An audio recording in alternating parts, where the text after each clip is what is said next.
À Montréal, et on le voit ici, on le voit dans la rue, on les entend, il y a des gens qui sont dans la rue à longueur de journée, 365 jours par année.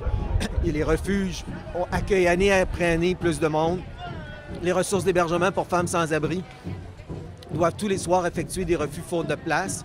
Dans les autres régions, l'itinérance existe. Il y a des ressources qui se développent, mais c'est beaucoup moins important. Ça ne veut pas dire que ça n'existe pas. Souvent, on le nie. C'est pour ça, entre autres, que la Nuit des sans-abri existe dans 36 autres villes qu'à Montréal. Parce qu'au Québec, tout le monde, si on leur parle d'itinérance, on parle de Montréal. Peut-être vont-ils parler de Québec, mais ça existe à Laval, à Terrebonne, à Valleyfield et dans plein d'endroits comme ça. Et il doit y avoir des réponses d'apporter là, de l'hébergement, du logement, des services. Parce qu'autrement, tout ce que ça fait, c'est faire en sorte qu'il y a plus de monde dans le centre-sud de Montréal qui viennent là où ils sont concentrés. Nous, on a 103 membres au réseau d'aide aux personnes seules itinérantes. Et on en a plus d'une cinquantaine qui sont ici dans Sainte-Marie-Saint-Jacques, dans le centre-sud, dans l'arrondissement Ville-Marie.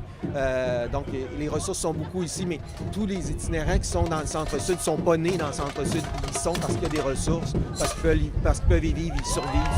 Ce qui n'est pas le cas si ce soir tu te ramasses dans une ville où il n'y a aucune ressource.